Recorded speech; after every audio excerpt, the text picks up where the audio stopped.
him to realize he's not meeting the performance requirement.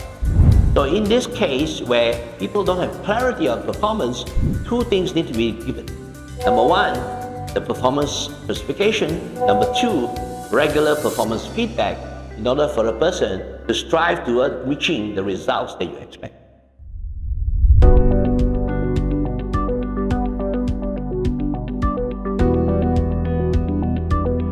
So now you have given the performer performance specification, you give him regular performance feedback, and he's still not performing.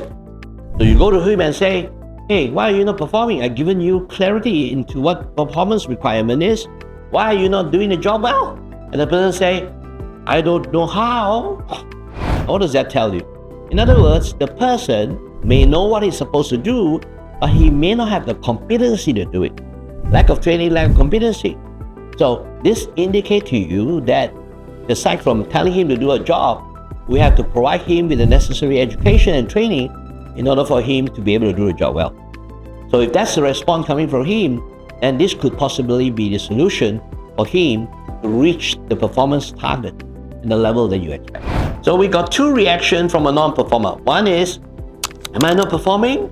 And the second one is, I don't know how. Now, all of this reaction tells you what you need to do to solve the problem. The third scenario could be, I know how, I know what the requirement is, but I don't want to do it all. Now, of course, nobody, no real scenario, no staff will ever tell you that. But remember, we have just given him a secret magic pill that he will tell you the truth and nothing but the truth.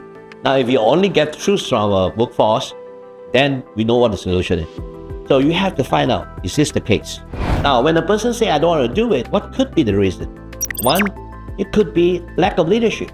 In other words, you say, why do I need to go out there and stretch myself? Why do I need to do all these things? Why? Because I don't want to do it. Why? Because my boss is not doing it. My organization, people are not doing it. Other people are not doing it. So why would I want to push myself to that level? This is obviously a lack of commitment and a lack of motivation of a person. The question is, does the environment makes it important for the person to meet those performance requirements? If he's in an environment that doesn't make it important and other people are also not doing it, then there's no motivation for him to do it, especially his leader, and how the leader worked with him to make performance requirement important. The second reason could be consequences of performance. In other words, the person say, I don't want to do it. Why? Because whether I do it or don't do it, whether I jump 6 feet or don't jump 6 feet, the consequences are the same. And worse still, I notice there are other people who get positive consequences for their performance, but their performance is even less than mine.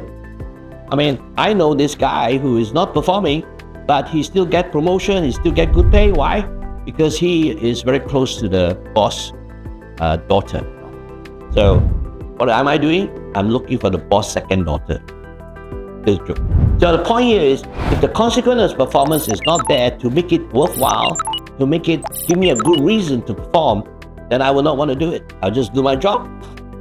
That's another reason why people are not performing. The last scenario for why people don't perform is based on the idea, if you go to somebody and ask him why you're not performing, his answer is, I can't do it. I want to perform, but I can't. Now, what could be the scenario that causes this? Number one, it could be the system. The organizational system, processes, and procedure does not make it easy for me to do my job. You'll be surprised that happens.